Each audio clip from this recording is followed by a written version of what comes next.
En 1988 yo descubrí el par biomagnético, o sea, la dualidad del fenómeno, y trabajé durante 5 años revisando pacientes con campos magnéticos de más de 1000 Gauss.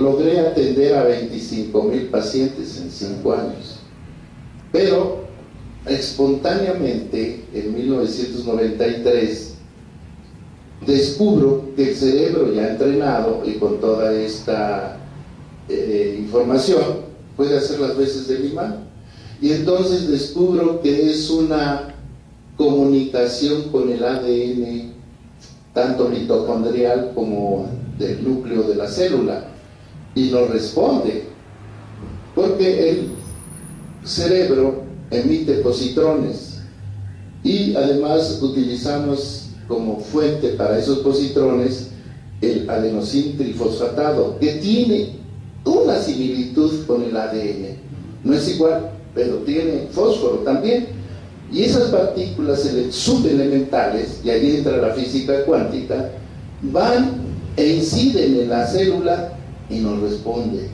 Y esto abre un camino insospechado, porque si el biomagnetismo cura las enfermedades orgánicas, la bioenergética se mete a aspectos psicológicos, sofrológicos, emocionales, espirituales, malignos, en fin, ya no hay límite. Eso es lo que debería aprovechar el médico ortodoxo. Y en 1995, estando en México, un paciente que venía de Italia, que se llama Chiroyero, me pide que cure a su hermano. Le digo, pues tráeme al hermano. No, dice, pero está en Italia. Y estaba una doctora Vélez, María Elena Vélez, y dijo, haga el esfuerzo, porque usted ya está haciendo cosas insólitas.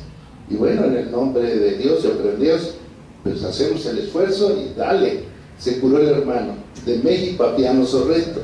Y eso abre otro campo de investigación, o sea, la telebioenergética, curar a distancia.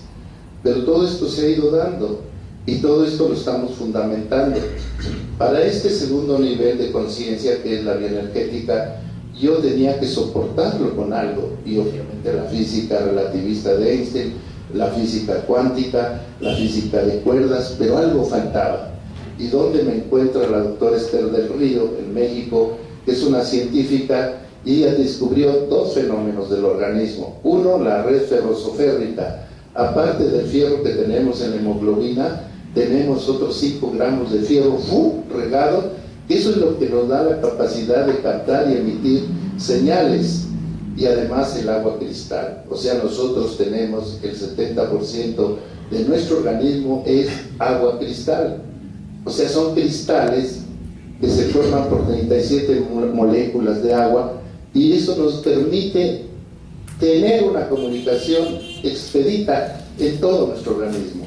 Y esa agua se puede meter al citoplasma, y esa agua se puede meter a cualquier estructura del organismo, y obviamente nos vino a completar todo el sustento de la bioenergética. Muy importante esa explicación científica que desbarata aquellos argumentos que dicen que hay un efecto placebo. Placebo. Pues ya todo es placebo, solo la alopatía no es placebo, pero la homeopatía se han atrevido a decir que es placebo, ¿no es cierto? Y esto menos. Lo que pasa es que no vemos cosas materiales, no vemos partículas, no vemos sustancias, es energía pura. Tengo 280,000 pacientes tratados, ya tengo 12,000 alumnos en Europa, pero los testimonios pueden ser o no ser ciertos. Lo importante es que nosotros demostremos, como lo he pedido ante autoridades sanitarias, la efectividad del sistema, y que esas autoridades, ya sea universitarias o sanitarias, digan si es cierto.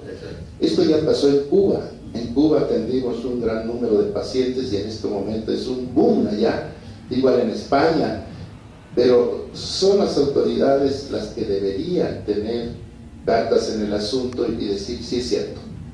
Nada más. No entiendo, pero sé que eso está documentado, inclusive en los libros El par biomagnético, biomagnetismo médico y bioenergética, experiencia de curación.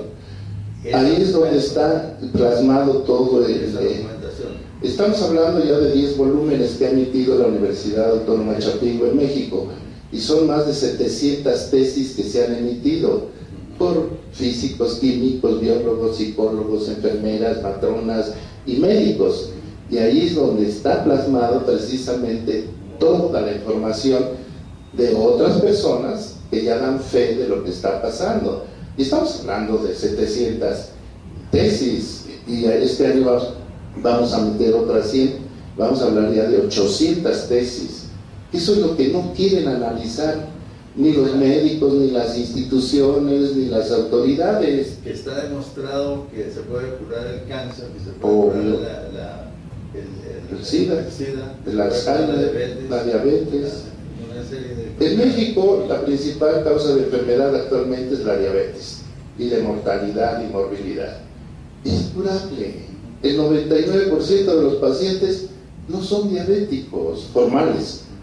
Suben el azúcar, pero eso no es diabetes, son hiperglicémicos, pero tienen su páncreas sano, producen insulina, pero esa insulina se altera por las bacterias o los virus, por 3 causas: o porque se traguen la insulina los microorganismos, o porque produzcan una enzima que se llama insulinasa que desactiva la insulina, o porque afecten la producción de la insulina directamente en él. Pero quitando los patógenos se vuelve a regenerar la función y se toma la diabetes. Es un gran mensaje el que usted nos deja y que seguiremos tratando de divulgar.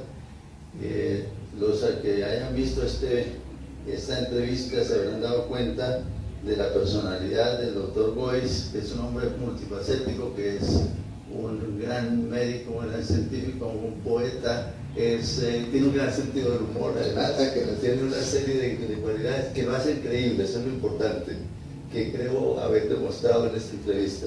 Y en segundo lugar, que lo que está haciendo es algo de una gran esperanza para la humanidad, y está documentado, ¿verdad? Que no es un invento, y ojalá esto tiene que expandirse por el mundo entero. Por el mundo. Ahora, a mí me han criticado, y con razón, de que yo en 50 horas pretendo formar terapeutas de muy alto nivel de eficiencia, no académicos, de eficiencia. Pero es que la situación se puede dar, y yo hago lo contrario de la ortodoxia de la academia. En la academia, como sabemos, nos meten materias básicas: anatomía, fisiología, química, bioquímica, biología. 7 años por lo menos, ¿no? 5. Y luego ya nos sueltan un sistema que para mí ya no es operativo, que es la alopatía, la homeopatía, la naturopatía, porque se fundamenta en los síntomas, los signos, los síndromes, las descripciones anatómicas, pero no en la etiología. Y yo en esas 50 horas preparo gente que entiende la enfermedad en la etiología, no en la sintomatología. Y obviamente que después de que toman el curso tienen que empezar a estudiar anatomía, fisiología, química, bioquímica y biología, más que nada para enfrentarse a los científicos médicos ortodoxos. Pero imagínense una persona que está allá en el cerro, y digo cerro por no decir volcán, aquí el Chimborazo precioso, allá 2 horas caminando a pie, pobrecitos, y no tienen servicios médicos, y tienen que venir, bajar y llegar acá y para que les receten aspirinas o antibióticos que a veces no tienen ni para comprarlos. Y esas personas... Y eso se consigue en la cita, porque muchos tienen que venir desde las 4 de la mañana a hacer cola. Bueno, anteriormente, hoy día se está mejorando mucho eso. Y esos personajes entrenados pueden curar allá mismo y entender ya no la patología como la entendemos los supuestos científicos médicos, simplemente en saber dónde se está torciendo la energía y componerla, y con eso, sin saber inclusive anatomía, sí tienen que saber un poco lo básico, pero sin saber bioquímica y microbiología y virología y todas estas ciencias que obviamente son importantes, pero para ellos no, para el acto de curar no, para el acto de publicar sí, o de tener esta entrevista. Yo todo lo que estoy diciendo pues está sujeto a la crítica de los médicos ortodoxos, No estoy hablando tonterías, de acuerdo al concepto científico de la medicina. Bueno, le quedo inmensamente agradecido, esto ha sido extraordinario y haberlo conocido es para mí un orgullo. Sí. Muchas gracias, doctor. Estoy para servirle y le agradezco también a usted, aunque esto puede levantar ámpulas, pero bueno, ya a estas alturas una raya más al tigre ya no le hace mucho daño. Gracias.